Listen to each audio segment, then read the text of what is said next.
ഈ സ്റ്റെത്ത് ഉണ്ടല്ലോ, ഈ സ്റ്റെത്ത് വെക്കുമ്പോൾ നമ്മൾ ഒരു മനുഷ്യൻ്റെ ജീവനെ ഈ കാതിലൂടെ നമ്മൾ അറിയും. അവിടെ ഹൃദയത്തിൻ്റെ മിടിപ്പറിയും. ഈ നിമിഷം ഈ ഭൂമി ജീവിച്ചിരിപ്പുണ്ട് എന്നുള്ളൊരു തെളിവാണത്. ആ ജീവൻ സ്ഫുടിക്കുന്ന ആ ഒരു ജീവി ഉണ്ടല്ലോ, അത് മനുഷ്യനാണ്. ഭയങ്കര വാല്യുബിളാണ്. മനുഷ്യർക്ക് പല വിശ്വാസങ്ങളുണ്ടാവും, പല മതങ്ങളുണ്ടാവും, രാഷ്ട്രീയ കാഴ്ചപ്പാടുകളുണ്ടാവും. ഒരു മനുഷ്യൻ്റെ പ്രശ്നങ്ങളിലേക്ക് നോക്കുന്ന ഒരു മനുഷ്യന് മറ്റൊരു മനുഷ്യന് അവരുടെ ജാതിയോ മതമോ ഒന്നും വേർതിരിക്കാനോ അനീതി കാണിക്കാനോ ഒരു കാരണമാവരുത്. കഴിഞ്ഞ ദിവസമാണ് ഒരു ഡോക്ടർ ഒരു പരസ്യം വെച്ചൊരു വാർത്ത കാണാനായിട്ട് വന്നത്. ആദരണീയനും നമ്മളൊക്കെ ബഹുമാനിക്കുകയും സ്നേഹിക്കുകയും ആത്മീയതയുടെ ഔന്നത്യഭാവത്തിൽ ഒരുപാട് ഫിലോസഫികൾ സമർപ്പിക്കുകയും പെട്ട ശ്രീരാം ചന്ദ്രജി. ജയ് ശ്രീറാം എന്ന് വിളിക്കുന്നവർക്ക് മാത്രം 500 രൂപ ഫീസ് കുറച്ച് കൊടുക്കുമെന്നുള്ളൊരു വാർത്ത. ഒരു മനുഷ്യൻ അവിടെ ജാതിയും മതവും അവർക്കുള്ളിലെ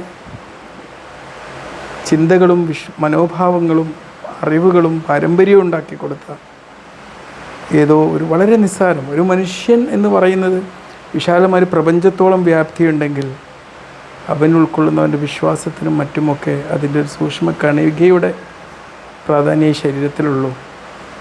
അങ്ങനെയൊക്കെ കാണുക എന്ന് പറയുന്നത് ഒരു ഡോക്ടർക്ക് സാധ്യമാണോ എന്ന് ചോദിച്ചു കഴിഞ്ഞാൽ അസാധ്യമാണ്. നമ്മുടെ അടുത്തൊക്കെ ഒരുപാട് ആൾക്കാർ വരാറുണ്ട്. ഒരിക്കൽ പോലും ഒരു മനുഷ്യൻ്റെ പ്രശ്നങ്ങളെ അറിയുന്നതിന് മുമ്പിലും പ്രശ്നങ്ങൾ പരിഹരിക്കുന്നതിന് മുമ്പിലും അവരുടെ ജാതിയോ മതമോ നമ്മളൊന്നും ജീവിതത്തിൽ ഒരിക്കൽ പോലും ഇൻഫ്ലുവൻസ് ചെയ്തിട്ടില്ല. എൻ്റെ സുഹൃത്തുക്കളായ ഡോക്ടർമാരും പല വിശ്വാസങ്ങളും നല്ല വിശ്വാസത്തെ മുറുകെ പിടിച്ച ഡോക്ടേഴ്സിനെ പോലും അത് സ്വാധീനിക്കുന്നതായിട്ട് എനിക്ക് തോന്നിയിട്ടുമില്ല. സ്വാധീനിക്കാൻ തോന്നാനും പാടില്ല. മനുഷ്യരെ നമ്മൾ മനുഷ്യരായി കാണണം. നീതി കാണിക്കാൻ പാടില്ല. എന്ത് രാഷ്ട്രീയ കാഴ്ചപ്പാടില്ല, എന്ത് മതമായിക്കോട്ടെ, അതൊക്കെ ഒരു മനുഷ്യൻ്റെ വളരെ ചെറിയൊരു പാർട്ടാണ്.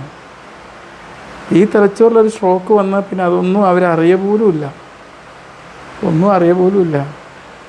മനുഷ്യനെ മനുഷ്യനായിട്ട് കാണണം, ആദരിക്കണം. മനസ്സിലായില്ലേ? സ്നേഹമാണ് ആവശ്യം. അനീതിയോ വിവേചനമോ അവരുടെ ഐഡൻറ്റിറ്റിയോ ആയി അവരുടെ വിശ്വാസമോ രാഷ്ട്രീയ കാഴ്ചപ്പാടോ മാറാൻ പാടില്ല.